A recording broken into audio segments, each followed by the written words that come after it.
সুপ্রিয় দর্শক আসসালামু আলাইকুম। বরাবরের মতো নতুন একটা ভিডিওতে আপনাদেরকে আবারও স্বাগতম। বন্ধুরা, আজকে আমি আপনাদেরকে দেখাবো যে ব্রয়লার মুরগিতে বোর্ডিং কিভাবে তৈরি করতে হয়। তো আমি মূলত অন্তরালী যে আমার ছোট ভাই তাকে নিয়ে আমি শুরু করছি। ১ম এ তার পানি তৃষ্ণা ধরে ফেলছি। তো সে একটু বলছে যে, "পানি খেয়ে নি ভাই।" তো দুজনে মিলে পানি খেয়ে নিলাম। পানি নেওয়ার পর আবার কাজ শুরু করলাম আমরা। তো প্রথমত আমরা যে বোর্ডিংটা করছিলাম সেটা মানে অনেকটাই ছোট হয়ে গিয়েছিল। তো তারপরে আবার একজন ভালো মানে অভিজ্ঞ একজন লোক তিনি বলছে যে, "এখন তো গরমের কাল।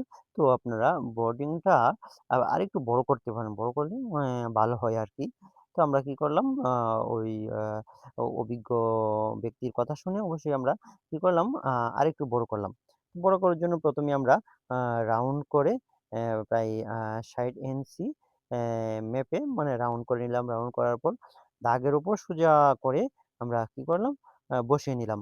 প্রথমত এই যে ১ম একটা বোর্ডের আমরা যে প্রিন্সিপ গুলা আমরা বসিয়ে নিলাম। তো একটা বসাইছি। তো এখন আমরা আরেকটা বসাবো। আগে আমরা এভাবে একটা এক করে সবগুলো বসাবো। তারপর ভিতরে কাজ করব। তো প্রথমত এই যে আমি আরেকটা আ আ বর্ডার তৈরি করার জন্য এখন আমি আরেকটা মাপ নিলাম। মাপ নেওয়ার পর সুন্দর করে একটা লাঠির সাহায্যে রাউন্ড করে নিলাম।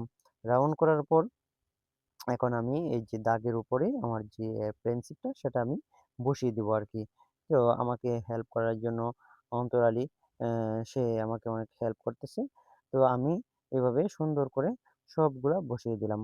তো বসিয়ে দেওয়ার পর একেকটা করে অ্যা এভাবে সবগুলাই আমি করব আরকি। তো এই যে আমার মোটামুটি ২ টা কমপ্লিট হয়ে গেছে। তো আবার এই যে মানে একটা বোর্ডারের জন্য ২ টা পেন্সিল লাগতেছে।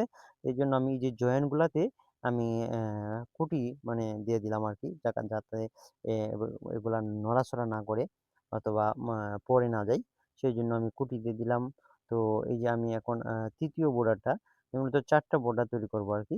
তো ৪ টা বোর্ডার তৈরি করার জন্য আমি ৩য় যে প্রিন্সিপটা সেটা আমি আ তৈরি করতেছি। তো এখানে আরেকটু কাহিনী হচ্ছে যে এই যে এখন আ ও আপনার ২.৫ টা আ ২ টা ওকে হইছে। কিন্তু আ ৩য় বর্ডারটা তৈরি করার জন্য আমার প্রিন্সিপ লাগবে আরো একটা। তো এখন আমার আপাতত আমার আর প্রিন্সিপ নেই। তো ওইটা আমি এভাবে দাঁড় করায় রাখছি। তো প্রিন্সিপ আনলে তারপরে আবার আমি বাকি কাজগুলো করব আরকি। তো আপাতত যেটা আমার ২ টা কমপ্লিট হইছে। তো আমি এই ২ টা আমি ওকে করে রাখবো। তো তার জন্য অন্তরালীকে বললাম যে, "তুমি ভাই আ আগে যে আপনার যে ওই যে কুড়া এগুলো কি হয় ধানের যে সুসা আমরা সুসা বলি। তো এই সুসাগুলো নিয়ে আসো। অনেক জায়গায় অনেকভাবে অনেক কিছু বলে। তো আমরা এই সুসাগুলি নিয়ে আসো। তো আমরা মুরগির বাচ্চার জন্য এই সুসাগুলা ব্যবহার করি আরকি। অনেকেই কাঠের গুঁড়া আছে না? এগুলো ব্যবহার করে। তো আমরা এই ধানের সুসা ব্যবহার করি আরকি।